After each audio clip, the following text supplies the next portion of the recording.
پتا ہے کیا، جب زندگی کے بوجھ سے تمہارا دم گھٹنے لگتا ہے، جب تمہارے اندر کی آواز چیخ اٹھتی ہے کہ بس اب مجھ سے اور نہیں ہوتا، تو جانتے ہو اللہ سن رہا ہوتا ہے، وہ جو تمہارے دل کے اندر کی ٹوٹ پھوٹ کو بھی جانتا ہے۔ تم گرتے ہو، روتے ہو، تنہا کمرے میں چپ چاپ، اور تم سمجھتے ہو کہ کوئی نہیں جانتا کہ تم پر کیا گزر رہی ہے، لیکن وہ رب جو تمہاری رگے جاں سے بھی زیادہ قریب ہے، وہ فرماتا ہے میں ہوں تمہارے ساتھ، صبر کرو کیونکہ میری مدد قریب ہے۔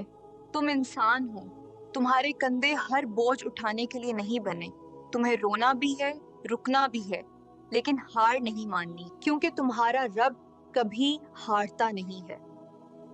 جانتے ہو اللہ فرماتا ہے، اللہ کسی جان پر اس کی طاقت سے بڑھ کر بوجھ نہیں ڈالتا۔ تو جو دکھ تم پر آیا ہے، جو آزمائش تمہارے حصے میں آئی ہے، یقین جانو اللہ جانتا ہے کہ تم اس سے گزر سکتے ہو۔ بس ایک بار سجدے میں گر کر کہو، یا اللہ اب میرے بس کی بات نہیں، تو سنبھال لے مجھے، اور تم دیکھو گے کہ جہاں تمہارے بس کی حد ختم ہوتی ہے، وہاں سے اللہ کی مدد شروع ہوتی ہے۔ کبھی کبھی تمہاری آنکھیں خشک ہو جاتی ہیں، دل سن ہو جاتا ہے، تمہاری دعائیں صرف الفاظ بن جاتی ہیں، اور تم سوچتے ہو کہ شاید اب اللہ سن ہی نہیں رہا، لیکن نہیں، اللہ سن رہا ہوتا ہے۔ تمہاری ٹوٹی ٹوٹی سانسیں، تمہاری خاموش آہیں، اور وہ آنسو جو کسی کے سامنے نہیں بہے، وہ بھی اس کے علم میں ہوتے ہیں۔ جب تم سجدے میں گر کر چپ ہو جاتے ہو تو تمہاری خاموشی بھی اللہ تک پہنچتی ہے، کیونکہ رب کو تمہارے الفاظ کی نہیں، تمہارے دل کی ضرورت ہے۔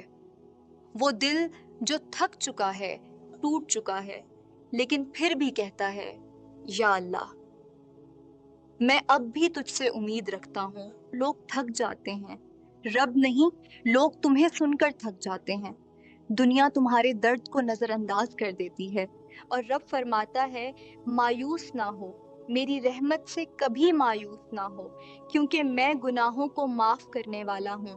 لیکن اللہ تمہارے ہر دکھ کو گنتا ہے، اور جب وقت آتا ہے تو وہ ایسے دروازے کھولتا ہے جہاں تم نے کبھی دستک بھی نہ دی ہو۔ تھوڑی دیر اور صبر کر لو اور اللہ پر یقین رکھ لو، جس اللہ نے تمہیں یہاں تک پہنچایا ہے وہ تمہیں ضائع نہیں کرے گا۔ تم بلا وجہ نا امید ہوتے ہو، اللہ ہے نا، اللہ آپ سے بہت محبت کرتا ہے۔